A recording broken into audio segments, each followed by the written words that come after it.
ሰላም ጤና ይስጥልን። ወቅታዊና ታማኝ መረጃዎችን በፍጥነት የሚያደርሳችሁ የፈጠነ ሚዲያ ነው። ዛሬ በዜና መጽሔታችን በደቡብ ኢትዮጵያ ክልል ከፍተኛ አመራር የነበሩት ወይዘሮ አዱኛ አዛዥ በታጣቂዎች በተከፈተባቸው ድንገተኛ ተኩስ ሕይወታቸው ማለፉ ተሰምቷል። የእስራኤል መንግስት በመጪው ሚያዝያ ወር 8000 የሚጠጉ ኢትዮጵያውያን ጥገኝነት ጠያቂዎችን ከሀገር እንደሚያባርሩ ተሰምቷል። ማላዊ እርዳታ እየጠየቀች ነው። ከ5 ቀናት በላይ የዘለቀው ከባድ ዝናብ በሀገሪቱ ላይ ከፍተኛ ጥፋት አድርሷል። በሺዎች የሚቆጠሩ ዜጎችን በድንገተኛ መጠለያ ካምፕ ውስጥ ለከፋ ችግር ተጋልጠዋል። በመካከለኛው ምስራቅ የተቀሰቀሰው መጠነ ሰፊ ጦርነት ወደ ማጠናቀቂያው መቃረቡን ፕሬዝዳንት ዶናልድ ትራምፕ በይፋ አስታውቋል። አሜሪካ በኢራን ላይ በከፈተችው ወታደራዊ ዘመቻ 5 ዋና ዋና ግቦችን ማሳካቷን ትራምፕ ገልጸዋል። የአውስትራሊያው ጠቅላይ ሚኒስትር አንቶኒ አልባኒዝ በሲድኒ በሚገኘው መስጂድ የኢድ አልፈጥርን በዓል ለማክበር ወደ ላኬምባ መስጂድ ያቀኑት ጠቅላይ ሚኒስትሩ በምዕመናኑ እፍረት ይሁንባችሁና ከዚህ ውጡ በሚሉ ድምጾች ታጅበው እንዲወጡ ተገደዋል። ዝርዝር መረጃዎችን የማቀርብላችሁ ቃል ኪዳን እሱ ባለው ነኝ። ላይክ፣ ሼር፣ ሰብስክራይብ በማድረግ ቤተሰብ ይሁኑን።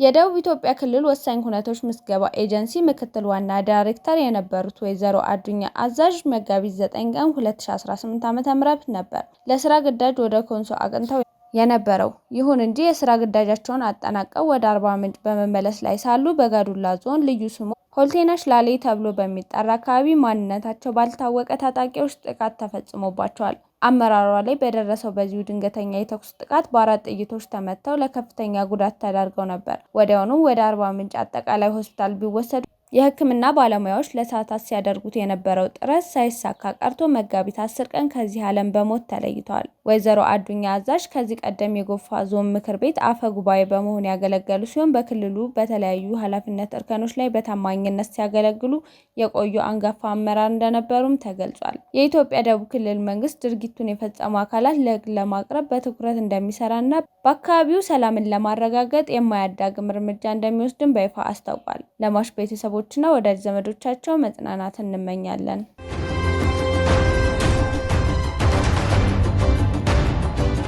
እስራኤል 8000 ኢትዮጵያውያንን ልታባርር ነው። ሚድል ኢስት አይ እንደዘገበው የእስራኤል የህዝብና ኢሚግሬሽን ባለስልጣናት ከሚያዝያ 9 ቀን 2018 ጀምሮ ስደተኞችን በቁጥጥር ስር ማዋልና የማባረር ሂደቱን ይጀምራል። ይህ ውሳኔ የተላለፈው የእስራኤል ጠቅላይ ፍርድ ቤት አይሁዳዊ አይደሉም ያላቸውን ስደተኞች በመንግስት እንዲያባርር በመፈቀዱ መሰረት ነው።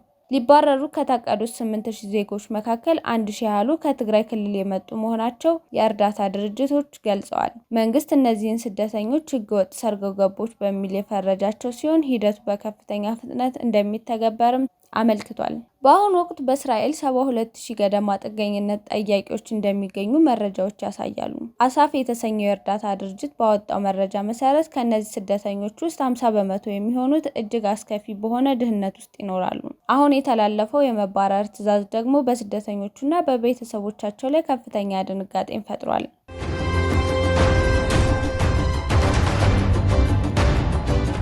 ማላዊ በከባድ ጎርፍ ተመታች። ከማላዊ የአደጋ ስጋት ስራ አመራር መምሪያ የደረሰ መረጃ እንደሚያመለክተው ሀገሪቱ ካለፈው እሁድ ጀምሮ እስከ ሐሙስ ድረስ በታሪኳ አይታ የማታውቀው ከፍተኛ የዝናብ መጠን አስተናግዳለች። ይህ ከባድ ዝናብ ያስከተለው ጎርፍ ግን አሰቃቂ መዘዝን ይዞ መጥቷል። እስካሁን ባለው መረጃ በአደጋው ቢያንስ የ13 ሰዎች ሕይወት አልፏል።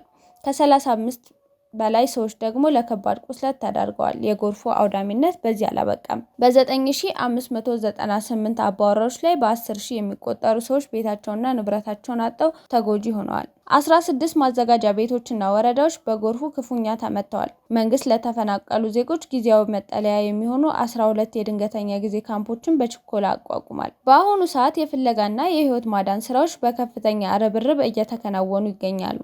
ነገር ግን አደጋው ከመንግስት አቅም በላይ በመሆኑ የማላዊ መንግስት ለዓለም አቀፍ ማህበረሰብ አስቸኳይ የገንዘብና የቴክኒክ ድጋፍ እንዲደረግለት ጥሪ አቅርቧል።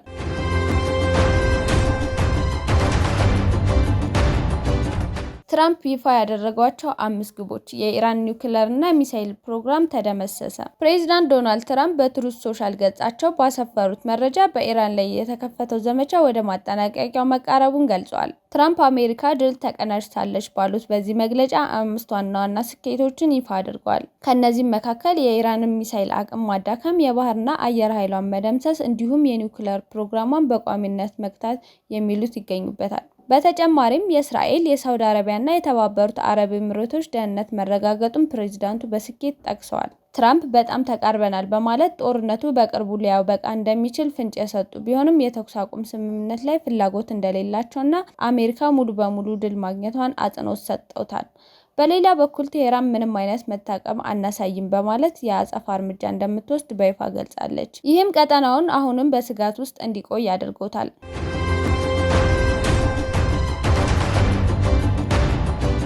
የአውስትራሊያ ጠቅላይ ሚኒስትር ከመስጂድ ተባረሩ። በአውስትራሊያ ሲድኒ ከተማ በሚገኘው ላኪምባ መስጂድ የኢድ አል-ፈጥር በዓልን ለማክበር የተገኙት ጠቅላይ ሚኒስትር አንቶኒ አልባኒዝ ከመስጂዱ ከምዕመናን የጠበቃቸው ከባድ ተቃውሞ ነበር። ተቃውሞ የተቀሰቀሰው ጠቅላይ ሚኒስትሩ በእስራኤልና ጋዛ ጦርነት ላይ የያዙትን አቋም በመቃወም ነበር። ጠቅላይ ሚኒስትሩና የሀገር ውስጥ ጉዳይ ሚኒስትሩ ቶኒ ቡርክ በመስጂድ ውስጥ በነበሩበት ወቅት ምዕመናኑ እፍረት ይሁንባቸው በማለት ድምጻቸውን ሲያሰሙ ተደምጠዋል። ሁኔታው እየተካረረ በመሄዱም ሁለቱ ከፍተኛ አመራሮች በደህንነት ጥበቃ ታጅበው መስጂዱን ለቀው ለመውጣት ተገደዋል። የአውስትራሊያ መንግስት በእስራኤልና በጋዛ ጦርነት ላይ የያዘው አቋም ሀገሪቱን ሙስሊም ማህበረሰብ ዘንድ ከፍተኛ ቅሬታን ፈጥሯል። መንግስት የእስራኤልን ራስ የመከላከል መብት በመደገፍና በጋዛ ተኩስ አቁም እንዲደረግ በመጠየቅ መካከል የያዘው ሚዛን ለፍልስጤም ወገንተኝነት ባላቸው ዜጎች ዘንድ እንደ ክህደት ተቆጥሯል።